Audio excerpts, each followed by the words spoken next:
ধন্যবাদ। আমাদের যে সমস্যাগুলো আছে এটা আমাদের সমস্যাগুলো সমাধান করে তাহলে আমি রেডি কেন? আসসালামু আলাইকুম। গত 5 মাস ধরে উনি ওয়াদা করেছেন সেটা আমরা এখনো পাইনি। না তোর রেডি লাগবে তো।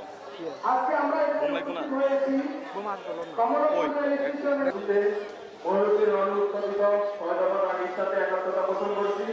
এই অব্যবস্থাপনা দেখতেও কি নাই এখানে যে রেলওয়ে কি পরিমাণ আমাদের সাথে একাত্মতা পোষণ করে আমাদের কার্যক্রমকে এগিয়ে নেওয়ার জন্য ধন্যবাদ। সংগ্রামী ছাত্র ভাইয়ের ভাই বোনের একই সাথে আজকের এই অবস্থান কর্মসূচিতে দিবসটির সকলকে আহ্বান করতে হবে। ধন্যবাদ।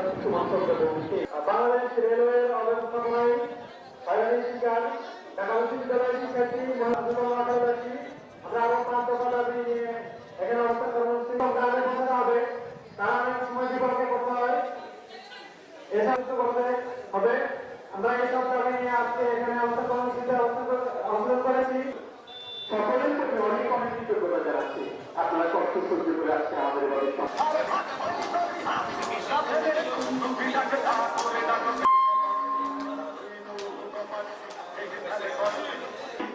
নোয়াখালীতে যে উপকূল এক্সপ্রেস আছে এটা 1986 সালে বরাদ্দ হয়েছে। যদি অন্যান্য জেলাগুলোর কথা বলি, অন্যান্য রুটগুলোর কথা বলি, সিলেটের কথা বলি, সেখানে 4টা ট্রেন। এই উপকূল এক্সপ্রেস হচ্ছে নোয়াখালীর সবচেয়ে, নোয়াখালীর না বাংলাদেশের সবচেয়ে কাছে প্রশ্ন রাখতে চাই, যদি মধ্যরাত পেরিয়ে একটি ট্রেন 15 বছর ইউজ করার পর 2020 সালে 13 বছর ইউজ করার পর রাতে তো এখানে কোনো ইন্টারসিটি বাস নেই, মানুষ যাবে কিভাবে? ঠিক মতো চলে না, লক্কর চক্কর এটা দিয়ে কোন রকম চলছিল। নোয়াখালীবাসীর দীর্ঘদিনের দাবির প্রেক্ষিতে দিয়ে ডাক ডোল পিটিয়ে আমাদের মাননীয় মন্ত্রী মহোদয় নোয়াখালীর জন্য বরাদ্দ দিয়ে সাংবাদিকদের প্রশ্নের জবাবে তিনি জানান যে আমরা খুব অল্প সময়ের ভিতরে নোয়াখালীর জন্য তিনি বলেছেন আজকে আমরা এখানে কিছু এসি কোচ দিয়েছি, আমরা এসব 5 মাস পেরিয়ে গেছে, তার কোনো খবর নাই। আমরা যখন আমাদের মূলে গলদ রয়েছে তখন ওনারা আর কতটুকু চেষ্টা করে, কতটুকুই বা কি করতে পারবে সঠিক দামে সঠিক মানে সঠিক সময়ে টিকিটটা পৌঁছে দেওয়ার জন্য। আমরা এই আমাদের নোয়াখালী অন্যতম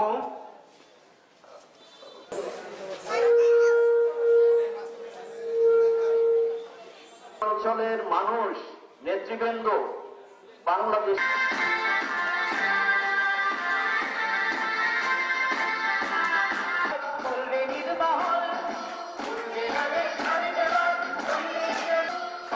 কোয়ালি বাদশাহী সেই সে অতীতে আজ চাহি দাস মুসাফির গান্ধারী জাগরে জাগরে হুশ